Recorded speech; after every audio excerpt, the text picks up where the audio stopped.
Welcome to part 6 of our black and white video tutorial, and here we're going to look at creating black and white images in Photoshop CS. Now if we just desaturate a shot like this by going to Image, Adjustments, Desaturate, we get a very bland grayscale version of the shot, and that's not really worth printing or framing. But you can get a much more exciting black and white conversion by using the advanced tools in Photoshop CS, and I'm going to take you through some of those tools now.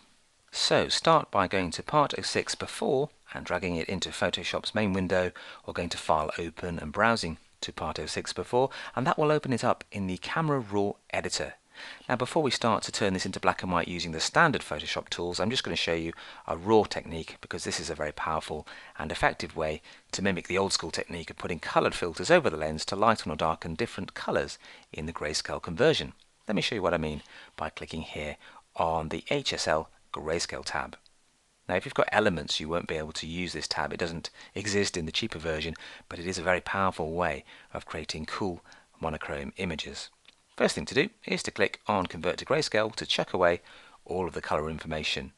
Then click Default to adjust the position of these sliders to 0. You can now lighten or darken greens, blues and other colors in the shot by using the sliders, and you can see that, for example, if we lighten up the aquas and the blues, then these areas here, these light blue areas on the tree, will become much brighter. Now if you're not quite sure what colors you have in the shot, untick preview and you'll be able to see them, and you can see we've got patches of green on the actual tree here, so if we darken those, they'll contrast more effectively with the lighter parts. So tick preview again, let's go to greens and drag that down to the left to darken the greens and create more contrast. So already we're bringing out shapes and textures in our initially very bland grayscale version of the image. Now sometimes you can't quite work out what colors are in the image, even if you can see the color itself by unticking preview. There's some sort of murky browns here, so what we can do is grab the targeted adjustment tool and then set that to grayscale mix. You can see automatically does that anyway at the bottom. And then you can then go to an area like this bit here, click and drag to the left to darken the sample pixels, and you'll see that the aquas there are now darkening in the slider just by dragging to the left. And there's a bit of a leaf here. We can make the leaf stand out more for a contrast and texture change. So as you drag that to the right, then the oranges and reds become lighter and you get a nice contrast change there as well. Let's go on to the greens here, click and drag to the left, and that will then darken the greens even more, and we've got much more shape and texture showing through now compared to the bland grayscale version we started with.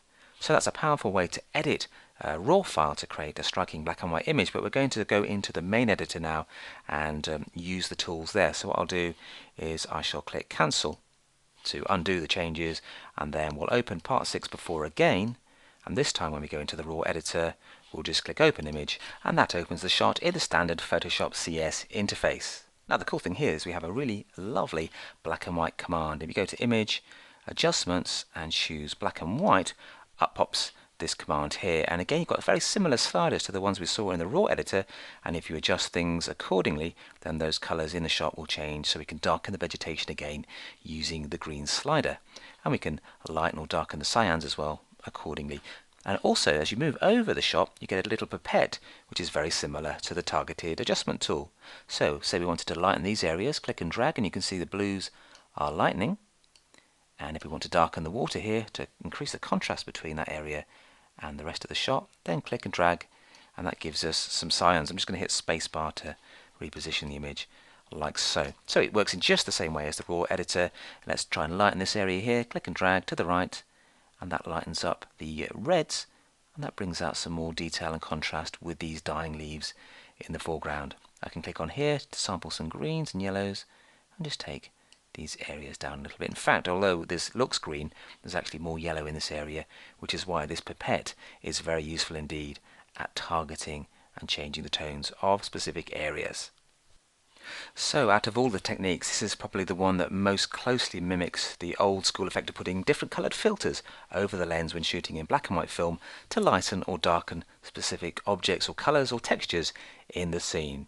And like you have in Photoshop Elements, there's also some presets where you can try different settings like the blue filter, darker, green filter, and so on and so forth. There's even an infrared option, so feel free to experiment with all of these different presets to create dramatically different looking black and white versions of your shot. Or you could fine-tune things individually to customize the lighter or darker areas using the techniques we've just looked at. So when you're happy with the high contrast image, and of course we're just going to click here just to tweak it a little bit more. I want to lighten up some of the detail there to make this bark stand out a little bit more against the background. If you go too far, Control Z to undo, and then just tweak until the effect is more subtle and you've got exactly the look that you want. So the sliders here have their own values and we can type in numbers to change them as well as use the presets. We've got so much more control over making black and white conversions than we would by just simply desaturating the colors in the shot. So let me just click and darken that a little bit more for a final contrast change.